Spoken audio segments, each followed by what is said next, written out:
Welcome to The Difference Engine, the show for founders, investors, and tech innovators. Right, Jonathan, what have we got for everyone today?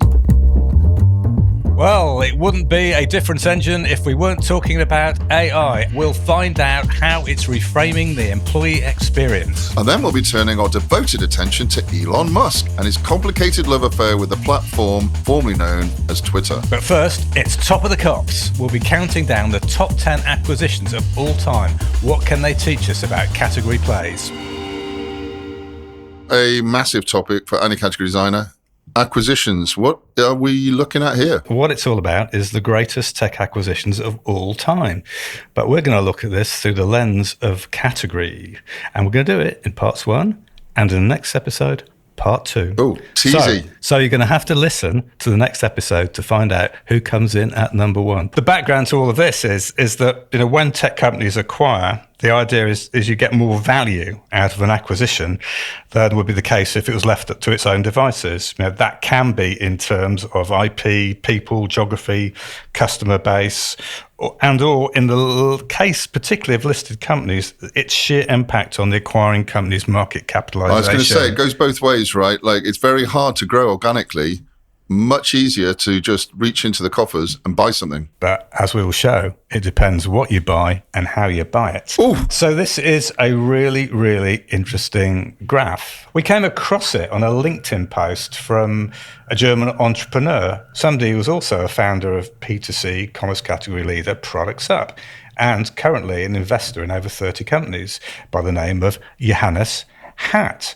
What this graph looks at was the top 10 tech company purchases through the lens of absolutely how much value they'd added to the parent company's capitalization. So that's actually made up of the purchase price added to the absolute dollar returns from the acquisition. Wow. This diagram is going to be on the show notes, so you can go and have a really good look at it there. We being category designers, we wondered, what's the category dimension to all of this? Did category leaders already established by other category leaders, or did they build category leaders piece by piece in a form of roll-up? And which approach ultimately made the most money? So, in terms of financial gain, let's have a look at these in reverse order. Starting at number 10. So this is the acquisition of Marvel by Disney. Relatively recent. They paid $4.2 billion for it, and the return was $13.3 billion. Disney, already a family entertainment category leader, bought Marvel in 2009. So this brought to them an entire multiverse of IP with some of the famous Marvel characters, and they bought the comics. So Disney actually owns the paper comics now. In character terms, we're talking about icons of modern culture like Spider-Man, Iron Man, Wolverine, Captain America, Black Widow, Thor, Hulk, Daredevil, Doctor Strange, Black Panther, and Captain Marvel, as well as popular superhero teams such as the Avengers, the X-Men, the Fantastic Four, and the Guardians of the Galaxy. Who thought you ever needed so many characters? But, there's no debate that the Marvel franchise and its Disney parent has dominated the box office across the globe for many years. So if you think about that rise in purchase price from $4.2 billion to $13.3, you can see that this particular purchase has not benefited from the network effect that's driven other franchises. And so this can't really be considered a category leader, exactly to your point. No. And one of the big pointers to this is, after all, DC Comics, rival, they own Superman and Batman, possibly the most successful superheroes franchise, as well as Wonder Woman, The Flash, Green Lantern, Aquaman, Green Arrow, Shazam, Martian Manhunter, and Cyborg. And of course, they were faster out of the gate in terms of film versions of the iconic comic book heroes. We used to like Judge Dredd, Superman, etc. We did. But with that many characters, I think you've named about 40, probably 10 sets of teams. We're talking better, not different. Absolutely. So category leader buys a bit of better for a bit of financial engineering. It's not a category play. So next up, At number 9, Disney again, but this time the acquisition of ESPN. Now, this is a much more tortured tale. So they paid, this is Disney, they paid $188 million for ESPN, and it's reckoned that their return is $26 billion. That's serious money. They didn't buy it entirely. Hearst Communications is a 20% equity stakeholder. And it's a bit of a strange history. ESPN actually started in 1979 and did establish category leadership in continuous sports broadcasting. In the States. And because of that, it was bought by the ABC network in 1984. The original founders created something, made it a category leader, and got nicely bought out within 5 years. Thereafter, things became a bit muddy. ABC was acquired by Capital Cities Communications in 1985, a year after ESPN was bought. And Capital Cities was then acquired by Walt Disney in 1996 and rebranded as Walt Disney Telly. But in this time, there were some really strong web-driven changes happening, and the challenges started to appear to this broadcast sports network in the early part of this century. ESPN began to shed viewers and started to overpay for some very big broadcasting rights. And the technology categories that goes underneath all this content, cable, satellite, and over-the-top internet, all changing massively fast whilst this is going on. Indeed. And I think it's a lesson that, as we've talked about before, that if you're going to acquire a category leader that is going to increase your position as an overall category leader, then you better not be a bit sickly yourself, because the danger is you take both categories down. And that was true. ESPN dragged ABC along until Disney thought they could do something with it. So by late 2021, ESPN was reaching about 76 million television households in the States. That was a drop of 24% from nearly a decade prior. And as of June 2023, it had gone down further to 72.5 million homes. So that is dying. Well, this slowly whole dying. area is a graveyard for brands, right? Because it feels like there's a category somewhere underneath this which ain't there yet. So what we've got here, category acquisition, but the category itself is starting to die. What do we do when it looks like a category is starting to die? Pivot. We pivot, exactly. And that is what's happening now. So ESPN has been positioned as a subsidiary of Walt Disney. And with Fox and Warner Brothers, they've reached an understanding in principle to form a new JV to build, as they say, an innovative new platform to house a compelling streaming service. I am just desperate. It's a plea, wholehearted plea for anybody who's got some category vision in this space to build us the Spotify of TV, the Spotify of sport. I understand there's lots of legal rights beneath it all, but we really need somebody with a vision in this space. Yeah. So I think, in summary, some astute financial management over a long period of time, and of course the famous US appetite for sports, kept what was an increasingly sickly franchise going. But there was category creation at the beginning. It all started out with Bill Rasmussen, Scott Rasmussen, and Ed Egan reframing what consumers could expect from sports broadcasting. Please. That was when the category magic really happened. So number 8, more familiar territory to most people, the acquisition of Google Maps by Google. Just for Google Maps, Google paid a bargain price of $70 million. And the return so far is thought to have been about $27.9 billion. That is quite a multiplier. Killer category. Now, they got into this really early on because Google Maps began as a C++ desktop program developed by the brothers Lars and Jens Rasmussen. In October 2004, the company was acquired by Google. And the first thing they did, very clever, converted it into a web application. And then they made some additional acquisitions, geospatial data visualization and a real-time traffic analyzer. After they put those three things together, Google Maps was actually launched in 2005. This was a very hot space for a moment in time. After rolling 3 companies together, Google added another little bit of magic, right on the zeitgeist. They launched the mobile devices version in 2006. And by 2013, it was the world's most popular smartphone app, with over 54% of global smartphone owners using it. Very viral product. So I remember being in Cannes, of all places, south of France, where somebody pulled out an early-ish iPhone and got us all to the restaurant we were going to using Google Maps. First time I'd seen it. I was at the back with my BlackBerry wishing I had an iPhone, and this chap just led us exactly where we're going. Once you see that, you see the power of a category-defining product, and you want it. It's very viral. Yeah, and so already by the early teens of this century, Google was really cooking on gas. I mean, 54% of global smartphone users using it by 2017, 2 billion users on Android, but they're also using other Google services at the same time: YouTube, Chrome, Gmail, Search, and Google Play. So there was a real domination coming in. Google acquired Keyhole, geospatial data visualization company, with investment from the CIA, listeners. They did Palantir. They're pretty smart, canny investors, those They did, guys. you know. And this lot had a marquee application suite called Earth Viewer, which of course emerged as Google Earth later on. And there were other aspects of core technology that were integrated into Google Maps, ZipDash, which is real-time traffic analysis. And by 2019, Google Maps was updated to include incident reporting.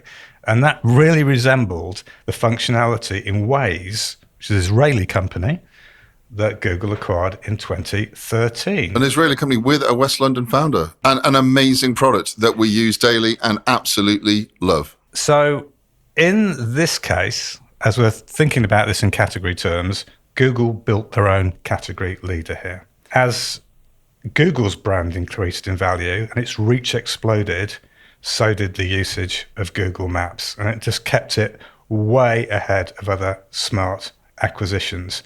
Now, there's the story, but it's always puzzled me, Paul, why Waze still exists as a separate app. It's so damn good. And I don't know if this is the reason, pure speculation, alleged. It may be that certain other of Google's acquisitions and other large big tech companies' acquisitions come under the purview of regulators.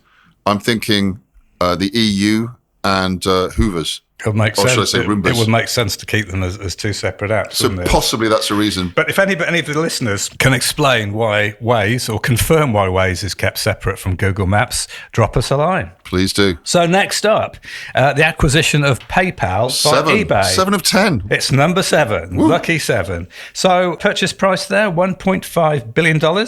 Return thus far, $45.6 nearly billion. At 50x. That's nearly 50x. This to me is almost a perfect category play, and we'll tell you why in a moment. So if you can remember that far back, shortly after PayPal's February 2002 IPO, the auction giant, as it was then known, eBay acquired it, October the 3rd, 2002. And they paid $1.5 billion, not in cash, but in eBay stock. So the guys at PayPal pretty much knew that eBay was going somewhere. You and have that was to going be to a confident seller to sell it all in stock. To take stock. You know knew something the rest of us don't. But, from a 10-mile high view, the rationale for eBay to buy PayPal, what they wanted to do was improve the customer experience with a walled garden of tech ownership. And I think what is a really interesting thing about this, and again, it's all about knowing your customer and what you can reframe, was that actually eBay was following its customers' lead. They were already using PayPal as their preferred electronic payment system because these were a bunch of early adopters that didn't want to use their credit cards and expose their credit cards on the web because they knew what the dangers would be with that. But I think we always say, don't we, especially when you're designing a category, there's that moment of doubt. Is this thing going to fly? Oftentimes, something's going to sound like a terrible idea right up to the minute when it's not, and then it's sort of obvious. E-commerce and payment coming together seems obvious now, but at the time, pretty visionary. It was really smart to spot that the customers were already leading the way. They were showing the way they wanted to go. So it was about, making and accepting payments over the internet without using the credit card. And not only were the customers using, but actually the bulk of revenues from PayPal was coming from people paying for goods on the eBay auction site. That had already propelled PayPal to category leadership. And it was this ease of use that, of course, would be a powerful lubricant in eBay's subsequent growth. that wasn't good enough. The reframing of customer expectations would happen post-acquisition as PayPal became more integrated in eBay and yet more available to other customer purchases in that booming online retail market. I mean, an absolute win-win. And crucially, and I think this is really, really important, because that's all the good stuff. Sometimes you've got to do some shitty stuff when you're moving categories, is that to ensure it stayed category leader and that PayPal was part of it, it was brave enough to kill its own baby. It had a competing service called, snappily, eBay Payments by Billpoint. Wow. They killed that off quickly to focus entirely on PayPal. So that's how you solve the innovator's dilemma right there. You act and you act bravely. And so that meant that one category leader on the rise acquired another category leader on the rise in a rising market. Job done. So at number 6, what do we got here? Nearly breaking into the top 5 now. Number 6, what have you got? Got the acquisition of Booking by Priceline. Now, people may be familiar with Booking and Booking.com, but they may have forgotten about Priceline. There was once a company, very smart, called the Priceline Group. It purchased Booking at 429 million and has had a 46.6 billion return. That goes back into the myths, right? Well, .com? It does. .bomb? No. It's 2006, a little bit later on. So many of these category stories are people that succeeded after the shakeout of the .com boom. After the flood. So it's Priceline Group, which is now Booking Holdings, acquired a little company called Bookings.nl, Dutch obviously, and combined it with another European company, Active Hotels, in 2006. And that gives us the beginning of the Booking.com we know today. But much more importantly than that, all this naming stuff, it was the start of an online hospitality booking category domination. It was the part of the disintermediation of booking agents, travel agents, all the middlemen, all just, that got in the way. Yeah. And a massive expansion of choice and utility. So they decided that this was a huge category that they could build out into, and it'd be driven by the parent company, which is Booking Holdings. So they acquired Agoda, which was a category leader in Asia in 2007.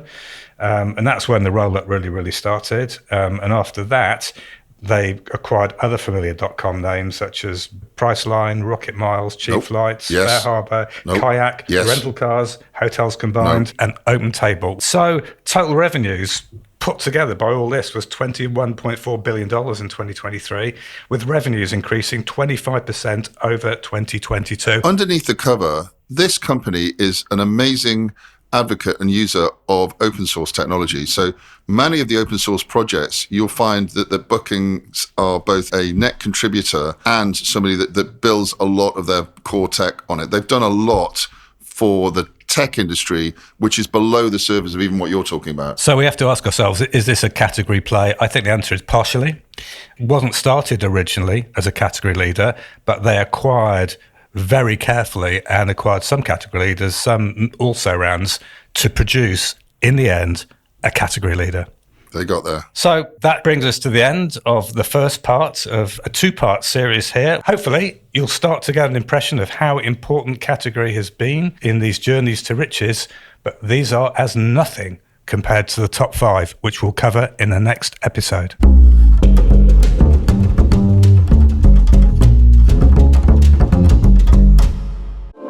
Are you still developing separate marketing plans for each of your different channels to market?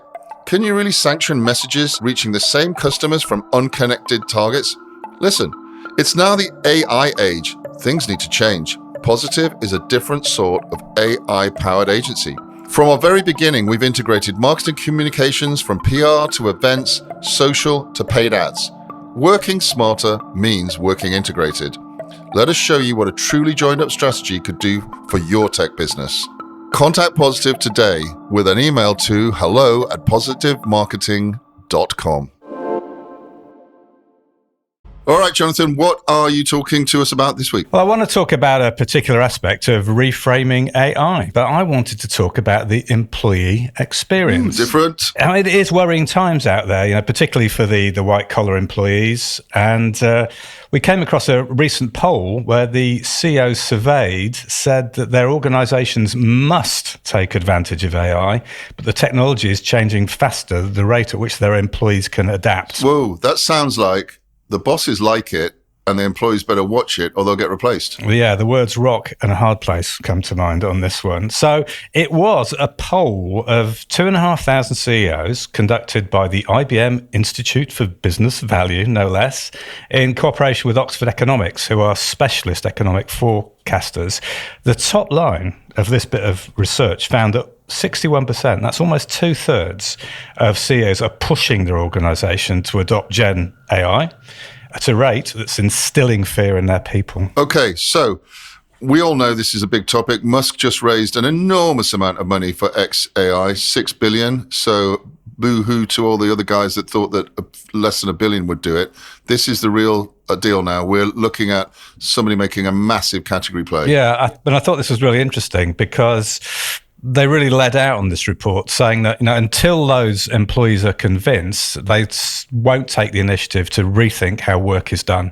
That basically says they believe that if you institute AI without really thinking about the people who are going to use it and be affected, you're wasting your time. I don't know. I have other information that says office workers are looking forward to using AI. So It is an interesting. This employee experience thing is all to play for. Yeah. Well, IBM thinks that what needs to happen is companies need to invest in training. Presumably from IBM IBV. And that, if you enlighten people, will make them like the new technology. If they understand how the technology can make their jobs easier and more rewarding, I assume, organizations will see a major uptick in adoption, says IBM. And again, a different piece of research, not public domain yet, so I won't mention where it's from, but we know that 98% of office workers between 18 and 25 want AI to teach them something, whereas the older generation, it drops down to 88% for folks later in their careers. So I think the younger employees are really looking for AI to help them out. Yeah, but in order to do that, the issues in it that are really important, such as governance, got to be established when the AI businesses are designed, not after they are deployed, because that is absolutely too late. That's a category opportunity right there. I think it is. And this is so important because the genie, the AI genie is well out of the lamp. AI is going to be used in the workplace and employees are going to be fearful of being replaced by AI, but they won't be. They'll be replaced by a smarter colleague using AI. Yes. This is, as you say, a fundamental challenge for anybody delivering a new AI category, and it's something that needs to be worked through well before an initial strike. It is the ultimate reframing of an end-user benefit. Just a reminder to all of us that successful categories exist in the 21st century because they deliver benefits both to the business and the employee. And this is writ large. So some of those employees are IT employees, and there is mixed messages about whether coders will be replaced. They clearly won't be. Coders will use Copilot and other code-producing Gen AI products to get them to some useful minimum viable product, some useful new feature faster. That's where content and context matter. And I think it's quite interesting. I think IBM were absolutely right in this research to indicate a point of view that highlights the key role that employees will play in determining whether AI makes a positive difference in an organization, whether they're coders or Joe Soap sitting at a workstation. There's no guarantee that the early leaders in this AI tsunami, as I like to think of it, there's no guarantee that those large language models are going to be the ones that win out, because all of these cases, the employee's experience of using Gen AI on day-to-day tasks is as important and probably a larger addressable market than the eventual market for LLMs once that's been fought over. Well, I think it's true, but in all of that, the employees have got to connect the dots between strategy and governance and security as that transformation actually happens. And that really plays to the idea of ever more complex category ecosystems, which we discussed in a previous episode. It's definitely not as simplistic as some in the media would make it. This does not feel, this AI wave does not feel like previous sort of false dawns with things like, the metaverse and crypto and other things, where it was the techies wishing for use cases that would make their solutions look good. Yeah. This feels more like, it's a real thing that has to be adopted, and the employees, as you say, genie's out of the bottle. The employees are getting on with it. They're using ChatGPT for shits and giggles at home, and they know this thing's useful. So it's a paradigmatic change, which underpins everything people are doing. So people might be right to be a little bit worried about it. Not just the employees, but the people who are leading them. And I think you have to ask yourself, how might you message within an AI category place so that you don't deliver the FUD, for those who weren't around 20 years ago, fear, uncertainty and doubt, that ironically IBM was so famous for in the past as a way of selling its product. Don't buy small, buy big. You'll be safer. And now what IBM are thinking about on this is coming up with the idea of creating, and they call it thoughtful guardrails. Honestly, this reminds me of stabilizers on the bike. The way to define it, they're not about processes or policies alone, but there are requirements built into the AI solutions themselves that free the people to innovate within a safe framework. So that's one way of cutting down that. Sounds like a POV, right? It is. I mean, I think that would be a good POV if it was actually expressed as one, but we don't know what's going on inside IBM's mind at the moment. So I think first thing is AI genie is well out of the lamp. AI will be used in the workplace, and employees should fear being replaced by AI or the smarter colleague using AI. And they're the ones that chucked away the stablers as fast as possible. But I think the sort of negative feelings about AI abounding everywhere. I mean, as you would expect, this is a major technological and social revolution coming upon us. AI category designers need to pay more attention to the organizational part of the proposition, the strategy, the governance, and the security that affects the individual users more than ever before. And as always, if you'd like some advice on that, we are live advising a couple of clients on how they adapt to the AI tsunami. We're open for business. The links are in the show notes. Hit us up.